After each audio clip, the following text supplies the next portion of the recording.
제가 법인 대표님들과 절세 등을 위한 상담을 하다 보면 매출도 작은데 나중에 하지 뭐. 세금 내지 뭐. 조그만 회사에서 무슨 컨설팅까지나 하시는 대표님들이 계십니다.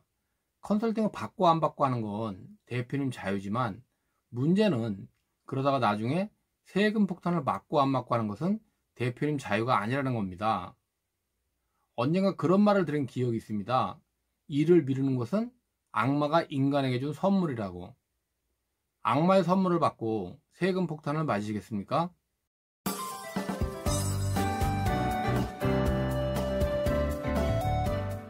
안녕하세요. 이성윤의 중소기업 컨설팅입니다.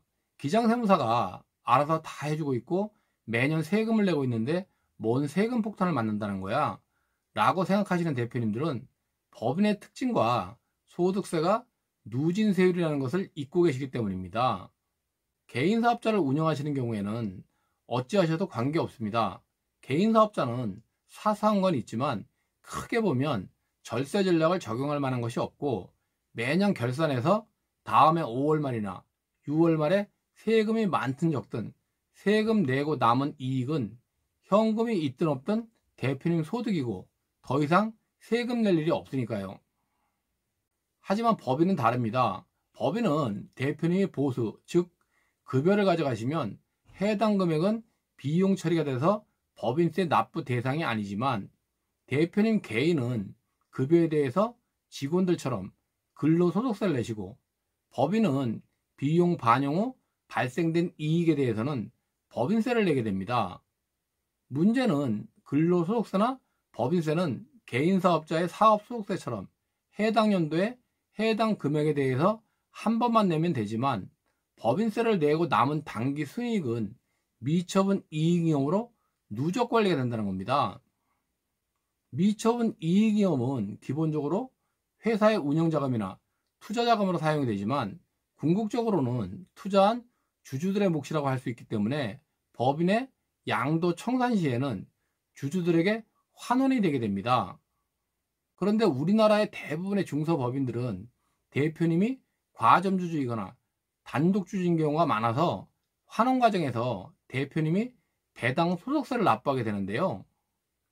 이 배당 소득세 역시 사업소득세나 근로소득세와 똑같이 누진세율인 종합소득세율이 적용되기 때문에 잉여금의 규모가 크면 클수록 높은 세율을 적용받게 되고 최고 적용세율은 지방소득세 포함 시 49.5%가 됩니다.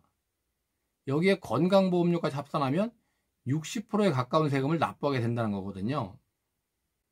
밤낮으로 열심히 뛰었는데 통장에 현금은 별로 없고 통장에 현금은 없어도 국세청에서는 매년 부가세니 법인세니 꼬박꼬박 걷어가 놓고 나중에 법인을 양도나 청산 등 정리하는데도 또다시 세금 폭탄을 맞는다면 사업할 의욕이 생기시겠습니까?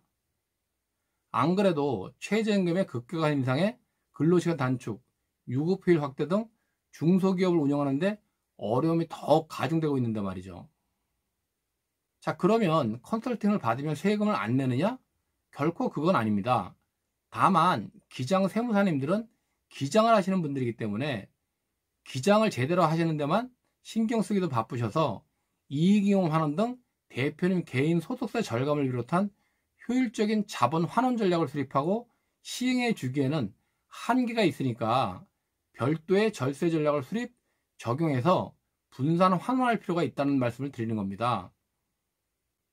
그렇게 하는 경우에는 내야 할 세금은 내되 안 내도 되는 세금은 안 내도 되니까 효율적인 절세가 가능하다는 것이고 40% 이상 부담할 세금은 20, 30%, 30% 이상 부담할 세금은 1, 20%만 부담해도 된다는 거죠. 물론 조건이 맞는 경우에는 일정 금액까지는 세금을 하나도 내지 않고 환원하는 방법도 있고요. 중요한 건 당장 신경 쓰기 귀찮아서 요즘 너무 바쁘니까 기장세무사가 알아서 해주겠지 하고 미루다 보면 훨씬 더 많은 세금을 내는 상황을 맞이하게 된다는 겁니다. 소탐대실의 상황이 되시는 거죠.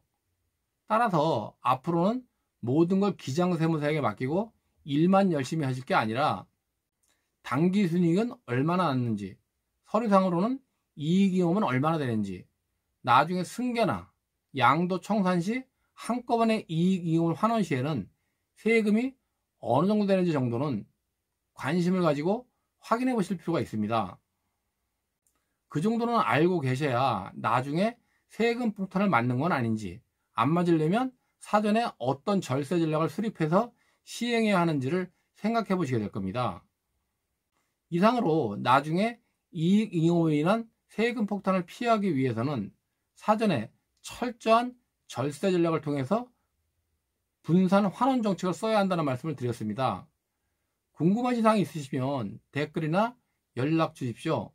좋아요와 구독 신청도 꼭 해주시고요. 그럼 다음 시간에 뵙겠습니다. 감사합니다.